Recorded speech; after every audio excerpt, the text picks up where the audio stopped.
Good morning students. How are you all? I hope you all are fine and doing well. Myself Shweta Mal from Green Valley English School is here to teach you class 6 biology. We will proceed with our chapter digestive system, and today we will study about salivary glands. 3 pairs of salivary glands are present in the mouth cavity. 3 pairs of salivary glands are present in the mouth cavity, and these glands produce saliva. What these glands produce? These glands produce saliva. Now what is saliva? Saliva is a fluid that contains water, salt and a slimy mucus. What is saliva? Saliva is a fluid that contains water, salt and a slimy mucus, and it also contains an enzyme that is called as salivary amylase or ptyalin. P-T-Y-A-L-I-N. P is silent. What I told you that there are 3 pairs of salivary glands present in the mouth cavity, and these glands produce saliva. What these glands produce? These glands produce saliva, and saliva is a fluid. What is saliva? Saliva is a fluid that contains water, salt and a slimy mucus, and it also contains an enzyme that is called as salivary amylase or ptyalin. And what is the function of saliva? Function of saliva is that it cleans the teeth. Yes, it keeps the buccal cavity, tongue and lips moist to make speaking easy, and it makes the food soft and slippery for crushing and for swallowing. And salivary amylase breaks down the starch present in the food into sugar, that is maltose, and the starch under the presence of salivary amylase breaks into maltose. And as you know that after chewing and mixing with saliva, the food is rolled into a small ball or bolus, and it is then swallowed. Okay, so what I told you that salivary glands, 3 pairs of salivary glands are present in the mouth cavity, and these glands produce saliva. And what is saliva? Saliva is a fluid that contains water, that contains salt and a slimy mucus. Okay, and it also contains an enzyme that is called as salivary amylase or ptyalin. And what are the functions of saliva? Functions of saliva is that it keeps the teeth clean, and it keeps the buccal cavity, tongue and lips moist to make speaking easy, and it makes the food soft and slippery for crushing and swallowing. Okay, and salivary amylase breaks down the starch present in the food into sugar, that is maltose. Okay, and after chewing and mixing with saliva, the food is rolled into a small ball or bolus, and it is then swallowed. Okay, the classification of salivary glands based on the size and location, they are classified as major salivary glands and minor salivary glands. Major salivary glands are of 3 pairs, that is parotid gland, submandibular gland, sublingual gland. This is not in your course, you will study it in higher classes, and located outside the oral cavity. Secretion reach the mouth through ductal system. Minor salivary located in various parts of the oral cavity are labial, lingual, palatal, buccal, glossopalatine, retromolar, and present in the submucosal layer, opens onto the mucosal surface by short ductal openings. This is not in your course. You all will study these things in the higher classes. Just now you have to only study about this, that what are salivary glands. I told you that 3 pairs of salivary glands are present in the mouth cavity. After that, these glands produce saliva. What is saliva? Saliva, you know, saliva is a fluid that contains water, salt and a slimy mucus, and it also contains an enzyme that is called as salivary amylase or ptyalin. And what is its function? Its function is this, that it keeps the teeth clean, and it keeps the buccal cavity, tongue and lips moist to make speaking easy, and it makes the food soft and slippery so that it can be crushed easily and it can be swallowed easily. Okay, and salivary amylase break down the starch present into the food into the sugar or maltose. Okay, and after chewing, what happens? Chewing and mixing with saliva, the food is rolled into a small ball or bolus and it is then swallowed. And one homework I am giving you, you have to just find it out, and we will discuss in the class, in your virtual class. The question is that when chapati is chewed for some time, it tastes sweeter. Why is it so? Why, when chapati is chewed for some time, it tastes sweeter? Why is it so? Okay, now let us know about pharynx and esophagus. As I have told you, the tongue pushes the chewed food into a short muscular tube that is called as pharynx. What happens? The tongue pushes the chewed food, जो चबाया हुआ खाना है, the tongue, what does it do? It pushes that food into a short muscular tube that is called as pharynx, and the digestive and the respiratory tracts meet at the pharynx. The digestive and the respiratory tract, what they do? They meet at the pharynx, and from the pharynx the chewed food goes into a long narrow muscular tube that is called as esophagus or food pipe. What is it called? It is called as esophagus or food pipe, and it starts from the pharynx and opens into the stomach. It starts from the pharynx and opens into the stomach, and the walls of esophagus contract and expand to push the food down into the stomach, and this wave-like movement in the walls of the esophagus is called as peristalsis. What it is called? It is called as peristalsis, and the process of peristalsis occurs throughout the alimentary canal. It helps in pushing food forward. How does it help? It helps in pushing the food forward, and no digestion takes place in the pharynx and esophagus, and the wall of the esophagus secretes mucus. What does it secrete? It secretes mucus, and it helps to lubricate the passing bolus or food. Okay, again I am telling you, salivary glands is clear to you. Let me explain you pharynx and esophagus.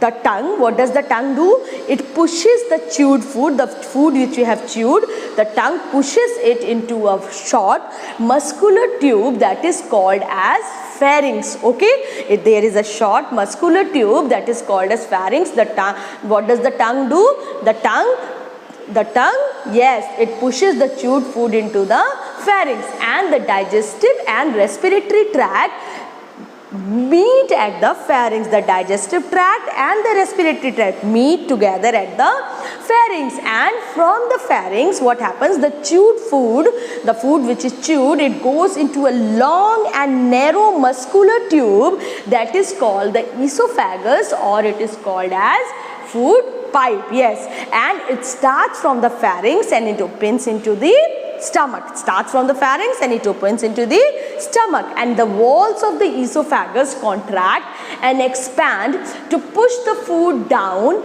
into the stomach, and this wave-like movement in the walls of the esophagus is called as peristalsis. What is peristalsis? The process of peristalsis occurs throughout the alimentary canal, and it helps in pushing the food forward, and no digestion takes place in the pharynx and esophagus, and the wall of the esophagus secretes mucus, and it helps to lubricate the passing bolus or food. Let us see it again with the help of slide. As I told you, the tongue, what does the tongue do? It pushes the food around until it forms a ball called a bolus, and the bolus is passed to the pharynx or the throat, and the epiglottis makes sure that the bolus passes into the esophagus and not down the windpipe. Functions of saliva. Saliva helps prevent the deteriorative processes in the mouth in several ways, as it moistens the food, it begins digestion, it adjusts salt appetite, and the flow of saliva helps wash away pathogenic bacteria. As I was telling about the esophagus, the muscular tube through which food passes from the mouth to the stomach is the esophagus, and as you chew, your tongue helps mold your food into a mass called a bolus that then gets pushed into the back of your mouth, and when you swallow, the bolus enters the top of the esophagus, and the opening of the esophagus lies next to the opening of your windpipe, and to prevent food from going down the wrong tube, the opening of your trachea is closed by the epiglottis, that is the valve, when you swallow. So, the bolus passes down the esophagus by peristalsis. What is peristalsis? Peristalsis is a wave of muscular contractions that push the bolus down towards the stomach. These are the peristalsis waves of muscle contraction pushes food through the digestive system. To enter the stomach, the bolus must pass through the esophageal sphincter, a tight muscle that keeps stomach acid out of the esophagus. And now, as I told you that about pharynx and esophagus, that the tongue, what does it do? It pushes the chewed food into a muscular tube that is called as pharynx, and the digestive and respiratory tracts meet at the pharynx. So from the pharynx, the chewed food goes into a long and narrow muscular tube that is called the esophagus or food pipe, and it starts from the pharynx and opens into the stomach, and the walls of the esophagus contract and expand to push the food down into the stomach, and this wave-like movement in the walls of the esophagus is called as peristalsis, and the process of peristalsis occurs throughout the alimentary canal, and it helps in pushing the food forward.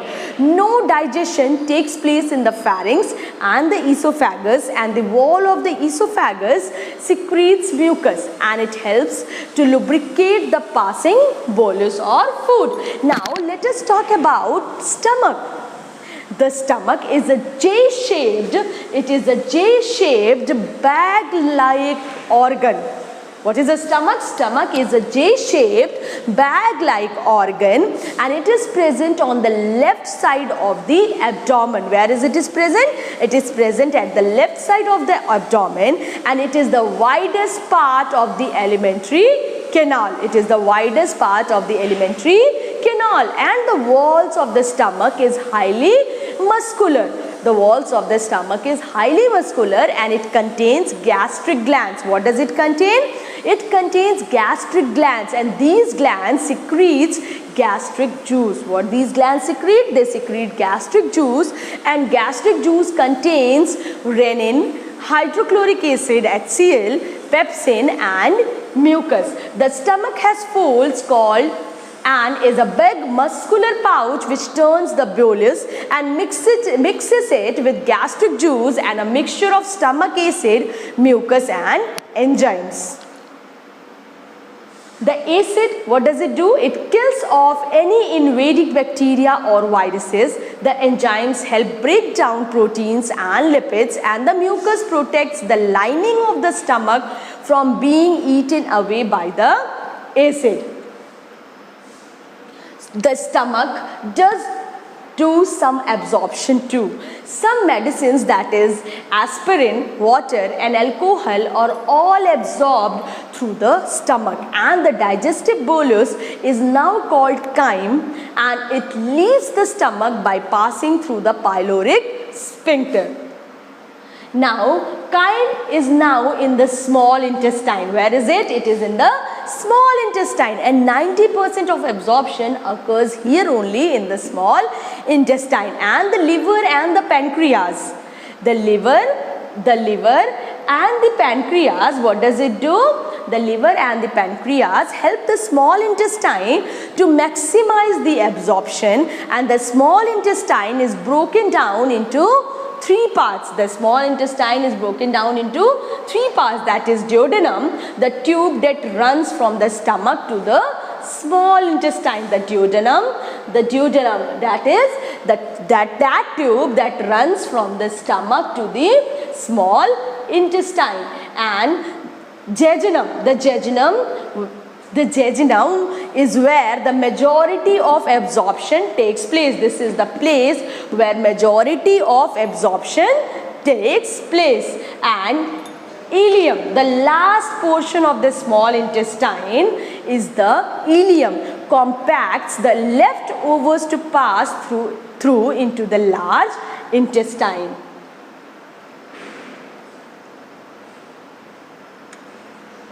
Okay, and as I told you that stomach, it is a J-shaped bag-like organ, and it is present on the left side of the abdomen, and it is the widest part of the alimentary canal. The wall of the stomach is highly muscular. What is it? It is highly muscular, and it contains gastric glands, and these glands secretes gastric juice. And gastric juice, what does it contain? It contains renin, it contains hydrochloric acid, HCl, it contains pepsin, and it contains mucus. When we talk about hydrochloric acid, it softens the food. What does it do? It softens the food, and it makes the medium acidic for the proper functioning of the enzymes pepsin and renin, and it also kills the harmful bacteria that enter along with the food. And hydrochloric acid converts inactive pepsinogen into pepsin, and prorenin into renin. Okay, pepsinogen under HCl is converted into pepsin, and prorenin, in the presence of HCl, hydrochloric acid, is converted into renin. Now this was about hydrochloric acid. Now pepsin, what is the work of pepsin? It is the main enzyme of gastric juice. What is pepsin? Pepsin is the main enzyme of gastric juice. It converts protein into simpler compounds, that is called as peptones and proteoses. Okay, the protein under the acidic medium pepsin, converts into peptones and proteoses. Okay, now let us know the function of renin. Casein is a milk protein, and renin causes curding of milk. Casein is a milk protein, and renin, what does it do? It causes curdling of milk. Casein, the milk protein, under presence of renin, what happens? It becomes curdling of milk. And the mucus, it protects the inner lining of the stomach from the harmful effects of hydrochloric acid. And in the absence of mucus, the hydrochloric acid can cause acidity. What does it can do? It can cause acidity and gastric ulcers due to corrosion of the inner lining of the stomach. So in the stomach, food is churned thoroughly. What happens? Food is churned thoroughly and mixed with the digestive juices.